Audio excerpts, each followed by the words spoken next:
Cuba. গাড়ির headlight ছাড়া আর কোনো আলোই নেই। বিদ্যুৎ একবার চলে গেলে রাতের শহরটা দেখতে এইরকম লাগে।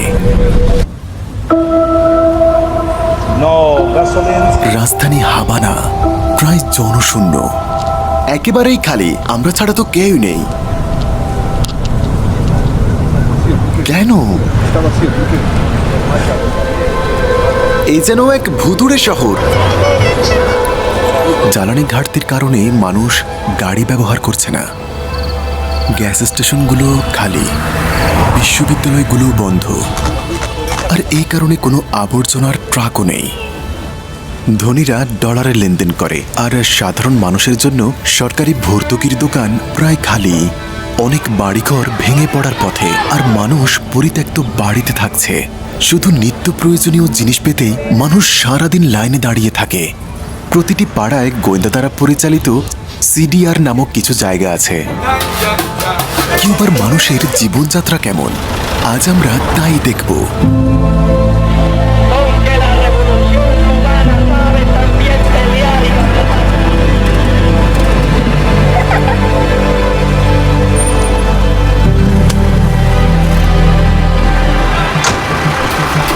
কিউবা দ্বীপটি মার্কিন যুক্তরাষ্ট্রের মূল ভূখণ্ড থেকে মাত্র 150 কিলোমিটার দূরে অবস্থিত, যার আয়তন 1,11,000 বর্গ কিলোমিটার আর জনসংখ্যা প্রায় 11 মিলিয়ন।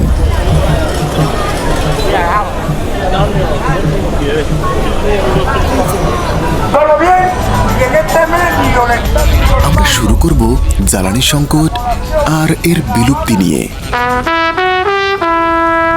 এখন হাভানায় পেট্রোল নেই, তেমন যানবাহনও নেই। তবে 1 বছর আগেও এখানে ছাদ খোলা গাড়িতে ভর্তি ছিল, আর প্রচুর পর্যটকও এই চত্বরে আসতেন ছবি তুলতে, ভিডিও করতে। আর এটি এখানকার খুবই বিখ্যাত একটি চত্বর। ওনার নাম কি? আর্নেস্তো গুয়েভারা দে লা সেরেনা। তাকে বলা হয় এলচে, চে গুয়েভারা। সবাই তাকে ভালোবাসে। তিনি একজন হিরো। হিরো? হ্যাঁ। তো আপনাদের কি স্বাধীনতা আছে? আমি আসলে জানি না আমাদের স্বাধীনতা আছে কি নেই। স্বাধীনতার অর্থ কি? এটা একটা ভালো প্রশ্ন, প্রশ্নটা ভালো। কিউবা বরাবরই অন্যান্য দেশের উপর নির্ভরশীল ছিল। ভেনেজুয়েলার আগে ছিল রাশিয়া, রাশিয়ারও আগে ছিল ভিয়েতনাম। তবে এখন মেক্সিকো কিউবার জনগণকে অনেক সাহায্য করছে। ওকে। চত্বরটির সবকিছুই বন্ধ। এটি হাভানার সবচেয়ে সুন্দর আর সবচেয়ে গুরুত্বপূর্ণ একটি চত্বর, কিন্তু আজ বিদ্যুৎ না থাকায় অনেক জায়গা বন্ধ রয়েছে। এটাই একটা সমস্যা।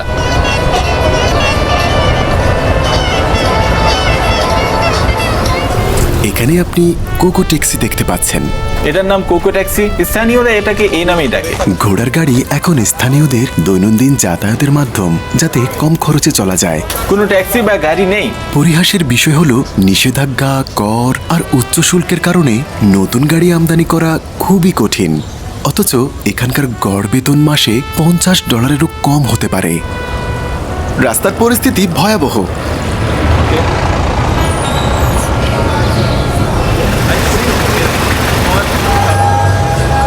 পেট্রোল নেই, তাই আমার বন্ধু আসতে পারছে না। আর ট্যাক্সি ভাড়া করার টাকাও নেই। এখন দামটাও অনেক বেশি।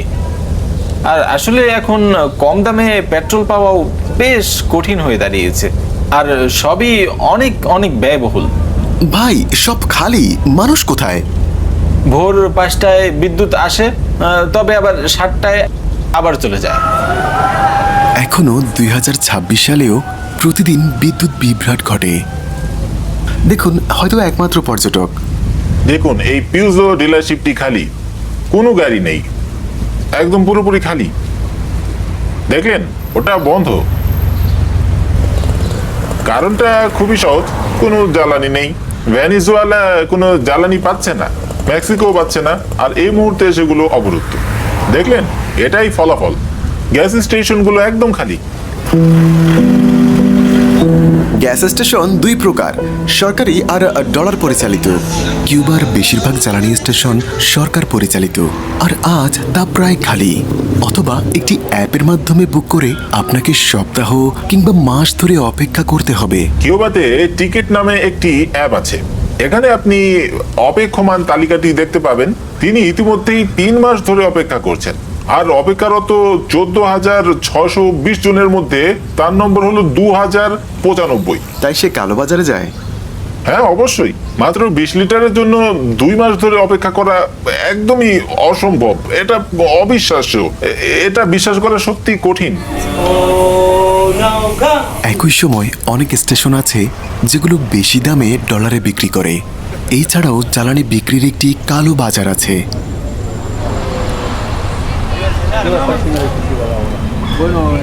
এখানে কখনো আলো জ্বলে না, কখনোই না। কখনোই না। হাভানায় রাত নেমেছে, কোনো আলো নেই।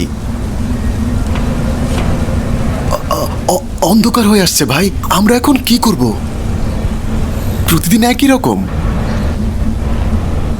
এই এলাকায় প্রতিদিন বিদ্যুৎ থাকে না। আরে ওখানে একটা লাইট জ্বলছে। হ্যাঁ, না, এটা শুধু একটা বাতি। হয়তো এটা কোনো বারান্দা। তো কিছু লোকের জেনারেটর আছে। হ্যাঁ, কিছু লোকের জেনারেটর আছে, কিন্তু এই এলাকায় অনেকের জেনারেটর কেনার টাকা নেই, কারণ আমার এই দেশে এটার দাম অনেক। হ্যালো, মাথায় একটা torch light. Se dice que tienes luz en la... No hay petróleo, no hay corriente. Petrol নেই। No petróleo, no corriente. আমাদের দেশে আপনাকে স্বাগত। আজ ভালো, কাল হয়তো আরো ভালো হবে।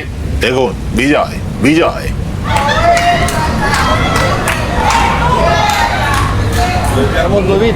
সূর্যাস্তের সময় কিউবা যেন এক অন্য জগৎ হয়ে যায়। বিদ্যুৎ হঠাৎ উধাও হয়ে গিয়ে পুরো এলাকায় অন্ধকার নেমে আসে। 11 মিলিয়ন জনসংখ্যার দেশে এটাই বাস্তবতা। হ্যাঁ ভাই, আমরা এইমাত্র খবর পেলাম যে সারা দেশে একযোগে ব্ল্যাক আউট হচ্ছে। আর এর কারণ হলো দেশে কোনো জ্বালানি আসছে না, তারা বিদ্যুৎ উৎপাদন করতে পারে না। আপনার পেছনে ওই লাইনটা কিসের? কি হচ্ছে? এখানে একটি বেকারি আছে। হ্যাঁ, ওরা মারামারি করছে কারণ কেউ একজন আগে লাইনে ঢুকে পড়েছে। ¿Por qué compran de noche ustedes pan? ¿Para mañana el desayuno?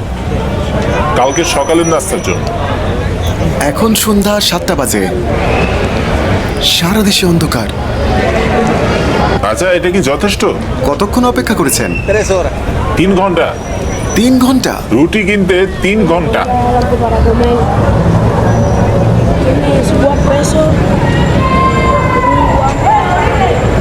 অবিশ্বাস্য। এখানে আলো আছে, এই দোকানে জেনারেটর আছে।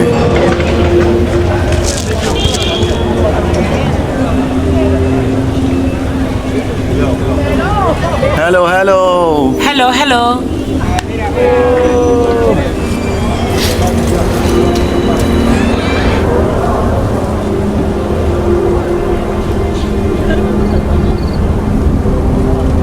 হোটেলটাই একমাত্র আলোকিত ভবন। মার্কিন যুক্তরাষ্ট্র বিতাড়িত করার আগে স্পেন 4 শতাব্দী ধরে কিউবা শাসন করেছিল এবং 1902 সালে কিউবা আমেরিকান প্রভাবের অধীনে আসে। রক্ষকের ভূমিকায় 40 বছর ধরে আমেরিকা স্পেনকে প্রতিস্থাপন করেছে। কিন্তু 1959 সালে সবকিছু বদলে গেল। ফিদেল কাস্ত্রো একটি বিপ্লবের নেতৃত্ব দিয়ে মার্কিন সমর্থিত শাসক ব্যবস্থাকে উৎখাত করেছিলেন। যুক্তরাষ্ট্র দ্রুতই সম্পর্ক ছিন্ন করে এবং এমন অর্থনৈতিক নিষেধাজ্ঞা আরোপ করে যা আজও অব্যাহত আছে। এরপর কিউবা ভিন্ন পথ বেছে নিয়েছিল এবং সোভিয়েত ইউনিয়নের দিকে মোড় নিল। রেড স্কোয়ার পর্যন্ত রাষ্ট্রপতি কাস্ত্রো রাজকীয় সংবর্ধনা পান। 3 বছর পর বিশ্ব পারমাণবিক যুদ্ধের দ্বার প্রান্তে দাঁড়ানো। এই ঘাঁটিগুলোর উদ্দেশ্যে পশ্চিম গোলার্ধের বিরুদ্ধে পারমাণবিক হামলা চালানোর সুবিধা দেওয়া ছাড়া আর কিছুই না। কারণ সোভিয়েত ইউনিয়ন দ্বীপটিতে পারমাণবিক ক্ষেপণাস্ত্র বসিয়েছিল। যুক্তরাষ্ট্র পারমাণবিক হামলার হুমকি দিয়ে সোভিয়েতদের সেই ক্ষেপণাস্ত্র সরাতে বাধ্য করে, আর বিনিময়ে দ্বীপটিতে আক্রমণ না করার প্রতিশ্রুতি দেয়। আফ্রিকা ও লাতিন আমেরিকার অনেক উপনিবেশ বিরোধী আন্দোলনের জন্য চে গুয়েভারা, ফিদেল কাস্ত্রো এবং হোসে মাত্রির মতো ব্যক্তিত্বের কারণে কিউবা ও তার বিপ্লবীরা হয়ে ওঠে আদর্শ ও অনুপ্রেরণার উৎস। Patria o muerte. তারপর থেকে কিউবা মূলত বিশ্ব থেকে বিচ্ছিন্ন হয়ে পড়ে।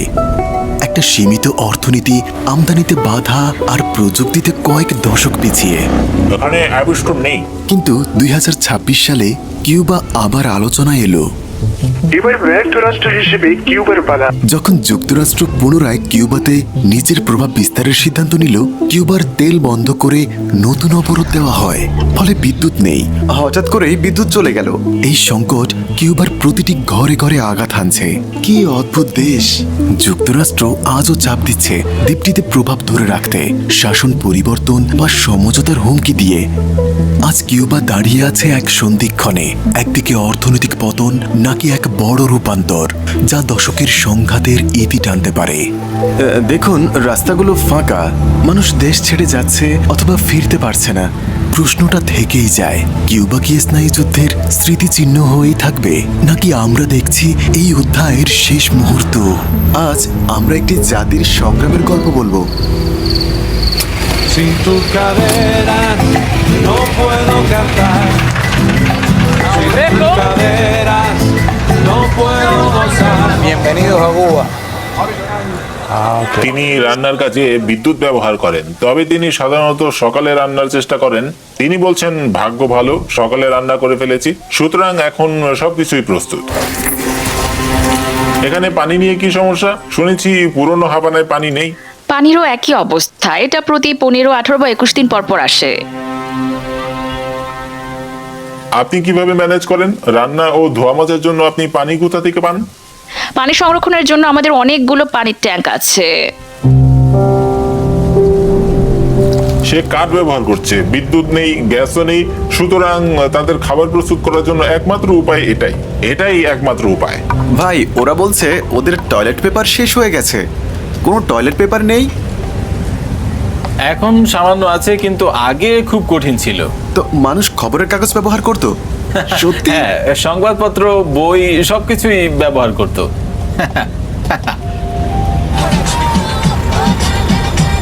জ্বালানি সংকটের কারণে এই তরুণীর বিশ্ববিদ্যালয় বন্ধ রয়েছে। আমার নাম ন্যাটালিন, আমি কিউবাতে স্থাপত্যবিদ্যা নিয়ে পড়াশোনা করি, তাই আমি কুজের সদস্য। এটা কিউবার একটি বিখ্যাত বিশ্ববিদ্যালয়, কিন্তু এটি বর্তমানে বন্ধ আছে। এটা আমার বিশ্ববিদ্যালয়, এখন এটা খালি, কারণ আমরা একটি কঠিন পরিস্থিতির মধ্যে আছি। আমরা এখন অনলাইনে পড়াশোনা করছি। তো তুমি কি খুশি না অখুশি? আসলে না, আমার ক্যারিয়ার নিয়ে। না, এই মুহূর্তে আমি খুশি নই, মোটেও না। কিউবায় চিকিৎসকের সংখ্যা অনেক বেশি, তবুও আজ হাসপাতালগুলো জ্বালানি সংকটে প্রকটভাবে ভুগছে। এই সমস্ত ধোঁয়ার কারণ হলো লোকেরা রাস্তায় তাদের আবর্জনা পোড়ায়, কারণ এইসব সংগ্রহের জন্য কোনো আবর্জনার ট্রাকই নেই।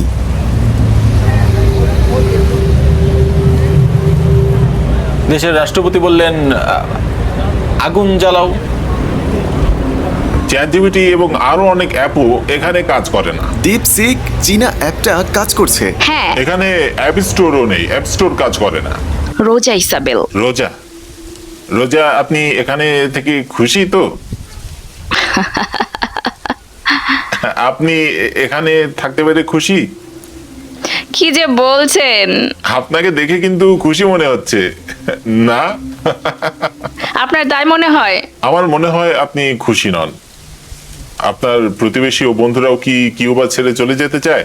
প্রায় সবাই চায়। কিউবার সরকারই অধিকাংশ পরিষেবা দিয়ে থাকে। সরকার তাদের বিনামূল্যে স্বাস্থ্যসেবা দেয়, বিনামূল্যে শিক্ষা দেয়, প্রতিবন্ধী আর সিঙ্গেল মাদারের জন্য সামাজিক সুরক্ষা। এমনকি সরকার বেতনও দেয়। সরকার ডাক্তার ও শিক্ষকদের বেতন আর মজুরি দুটোই দেয়, হ্যাঁ হ্যাঁ, সবারই বেতন আছে। কিন্তু এটা খুবই কম। দেশীয় মুদ্রায় একজন শিক্ষকের বেতন প্রায় এই তো 5,000 পেসো। বেতন সরকার কর্তৃক পরিশোধ করা হয়। একজন শিক্ষকের বেতন $10, একজন ডাক্তারের $10, ট্যাক্সি চালক $10 আয় করেন।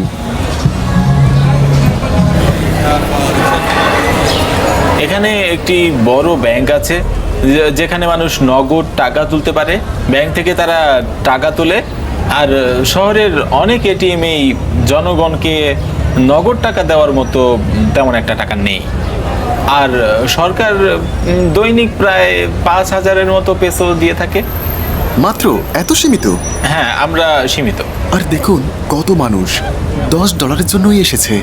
ব্যাংকটা দেখতে সুন্দর, হ্যাঁ, বিল্ডিংটা অনেক সুন্দর, কিন্তু ভেতরে কিছু নেই।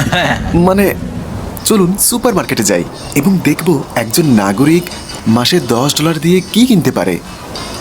মৌলিক চাহিদা মেটাতে এগুলো সরকারের দেওয়া রেশন কার্ড, কিন্তু বাস্তবে দোকানগুলো প্রায়শই খালিই থাকে। এটা খাদ্য রেশনের বই। এটা সরকার দিয়েছে? হ্যাঁ, কিউবার সব বাড়িতেই রেশনের বই থাকে, অর্থাৎ সরকার তাদেরকে রসদ সরবরাহ করে, খাবার, ভাত, ডাল, চিনি। কিউবার সবারই কি এটা আছে? হ্যাঁ, মানুষকে চাল, চিনি ও তেলের মতো নিত্য প্রয়োজনীয় জিনিসের জন্য তালিকা দেওয়া হয়। যেমন নভেম্বর-ডিসেম্বর মাসে আপনি কি নিয়েছিলেন তার রেকর্ড আছে, এতে আপনার স্বাক্ষর আছে। ভাত, শিম, তেল, চিনি, কালো চিনি এবং সাদা চিনিও। ওকে, এটা বিলাসিতা। 2 ধরনের। হ্যাঁ, হ্যাঁ। লবণ, কফি। কিন্তু জিনিসগুলো নেই। হ্যাঁ, এই মুহূর্তে আমার দেশে পরিস্থিতি বেশ কঠিন, কিন্তু এই একটি বিষয়ে সরকার সব পরিবারকে সাহায্য করে। এটা দিয়ে। এটা বেকারি? হ্যাঁ। তো আপনি কিছু নিতে চান? আপনার রুটির বরাদ্দ কি শেষ হয়েছে? এগুলো সরকারি রেশন ভান্ডার।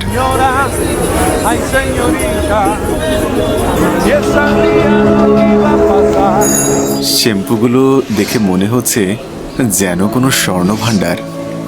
আর এই যে টয়লেট পেপার,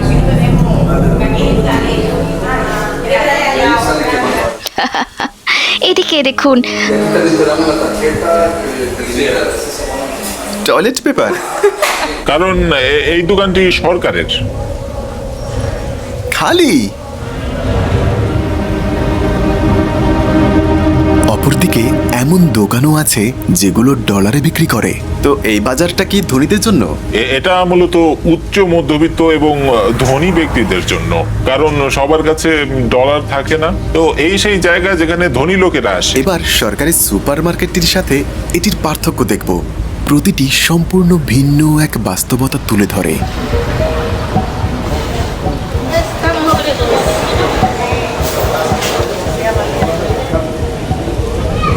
এসব দাম ডলারে দেওয়া আছে। দেখুন, এখানে কোনো আমেরিকান পণ্যই নেই, এমনকি কোকা কোলাও নেই। এটি ভেনেজুয়েলায় তৈরি, ভিয়েতনামের, আর এটি স্পেনের। ব্রাজিল থেকে। বাজার থেকে কিছুই কিনি না। আমি এমন বাজার চিনি যেখানে পেসোতে কম দামে বিক্রি হয়। আপনার কত বেতন প্রয়োজন? কিউবার বেতনে আমি এখানে কিছুই কিনতে পারি না। আমার অন্য দেশে বসবাসকারী একটি পরিবার বা বন্ধু প্রয়োজন, যারা আমাকে ডলার বা ইউরোতে কিছু টাকা পাঠিয়ে এখান থেকে কেনাকাটা করবে। এখানকার গড় বেতন কত? মাসে $10 বা $12। হ্যাঁ। তো মানুষ কিভাবে থাকছে এখানে? অনুভূতি কেমন? কালো বাজার।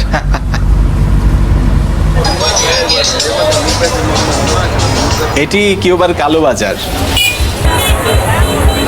দেশের সব প্রান্ত থেকে লোকজন এই বাজারে আসেন। এটা কালো বাজার। অবৈধভাবে ঢুকে পড়া অনেক পণ্যই আপনি এখানে খুঁজে পাবেন।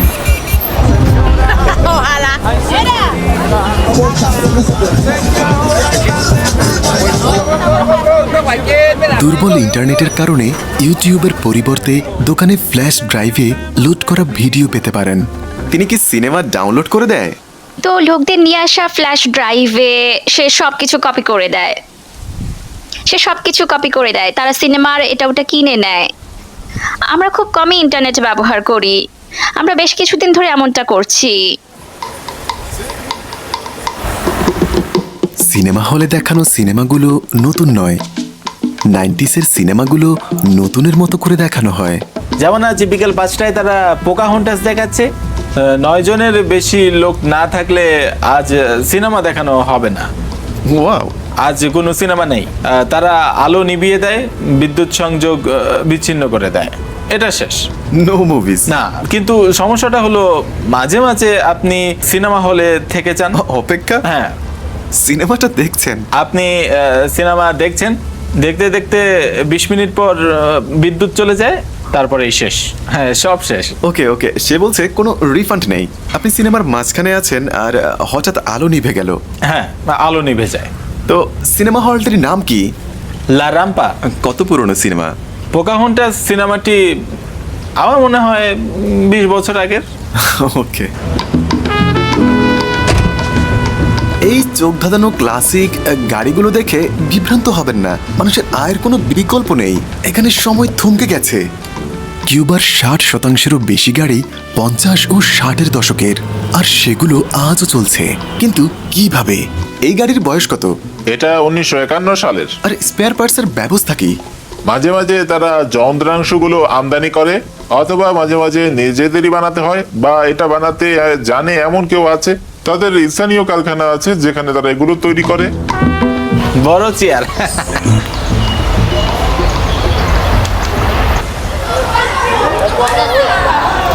দেখুন, কিছু লোক পরিত্যক্ত বাড়িতে বাস করে। পরিবারগুলো পরিত্যক্ত বাড়িতে গিয়ে থাকছে।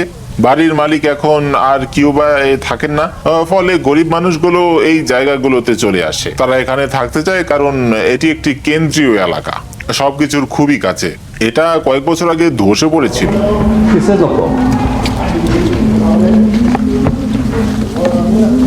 স্কুলে যাও? So cute. হ্যাঁ, পানির জন্য আমাদের ফি দিতে হয়। তারা পানি কোথা থেকে পায়? একটি ট্যাঙ্কার। তিনি বললেন সমগ্র কিউবায় তাদের পানি সরবরাহ নিয়ে সমস্যা আছে। কারণটা কি? কেন, কি হচ্ছে? কারণ হলো কোনো তেল নেই। পানি পাম্পের কোনো তেল নেই। মা দেখো কি এঁকেছি।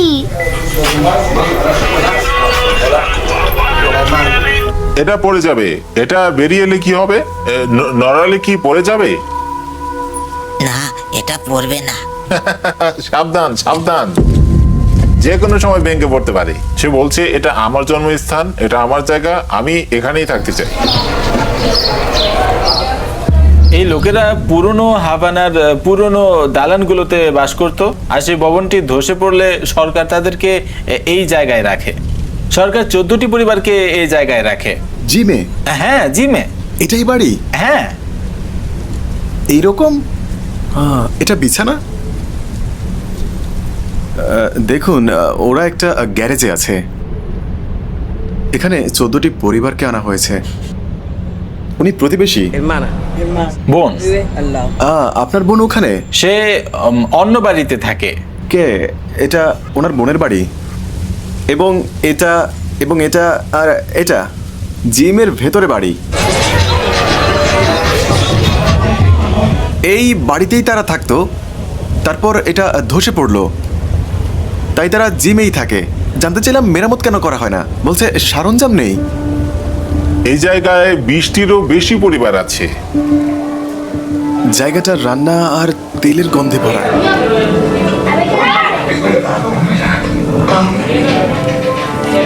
Mucho gusto. Hola, Dante. দেখুন পরিবারগুলো কিভাবে জীবনযাপন করছে।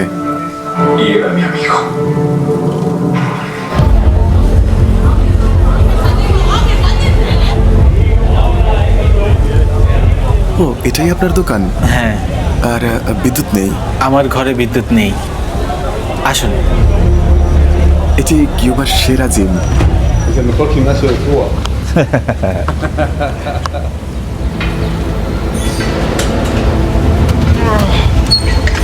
সম্পদের অভাব থাকা সত্ত্বেও তারা এখনো জিমে যায়। এত সহনশীলতা রাজধানী হাভানায়। এটি হাভানায় দূতাবাস এলাকা। লক্ষ্য করবেন এখানকার সবচেয়ে বড় দূতাবাসটি রাশিয়ার দূতাবাস। ওই বিশাল বহুতল ভবনটি দেখছেন, শহরের বিশাল অংশ জুড়ে এর অবস্থান। ওই পুরো কমপ্লেক্সটাই রুশ দূতাবাস। দেখুন এই বিলবোর্ডগুলো শহরের প্রায় সব জায়গায় আছে। দেখুন আমাদের এই সাইনবোর্ড দিয়ে সিস্টেমকে উপহাস করা হচ্ছে, এই দেশকে সাপোর্ট না করায় আমেরিকাকে নিয়ে ঠাট্টা করা হচ্ছে। এতে লেখা আছে টুম্বাইয়ের লোকে, মানে অপরাধ শেষ করো। এখানে লেখা আছে আমেরিকান টয়লেট পেপার ব্যবহার করবেন না। এতে লেখা আছে তোমার গিটারের জন্য তার হবে না, কারণ তুমি সন্ত্রাসী সঙ্গীত বাজাচ্ছ। ¡Viva Cuba! Vea eso. Oye, nena, vamos para la fiesta. ¿Qué combinó? ¿Combinó? কিউবাতে কোনো নজরদারি ক্যামেরা নেই, কিন্তু সমাজ নিজেই নজর রাখে। এখানে এমন এক জিনিস আছে যার নাম সিডিআর। কিউবার প্রায় প্রতিটি পাড়ায় এমন এক ব্যবস্থা আছে যা বিপ্লব প্রতিরক্ষা কমিটি। সিডিআর এর পূর্ণরূপ কি? সিডিআর এর পূর্ণরূপ হলো বিপ্লব প্রতিরক্ষা কমিটি সমূহ। গঠনই মানুষকে ঐক্যবদ্ধ করে। প্রতিটি রাস্তায়, প্রতিটি ব্লকে নজরদারির দায়িত্বে একটি কমিটি আছে। দল ও সাম্যবাদ এবং এই দ্বীপের সবকিছু রক্ষার জন্য।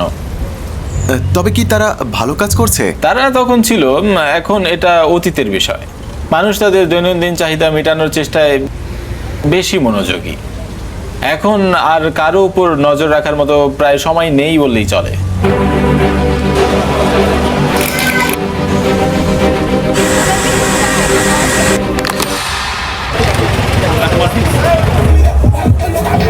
এভাবেই কালোবাজারে মুদ্রা বিনিময় হয়। সরকারি বিনিময় কেন্দ্রের চেয়ে এর হার 10 গুণ বেশি। উনি প্রতিদিন রাস্তায় খবর ঘোষণা করেন। এই যেন এক চলন্ত টিভি।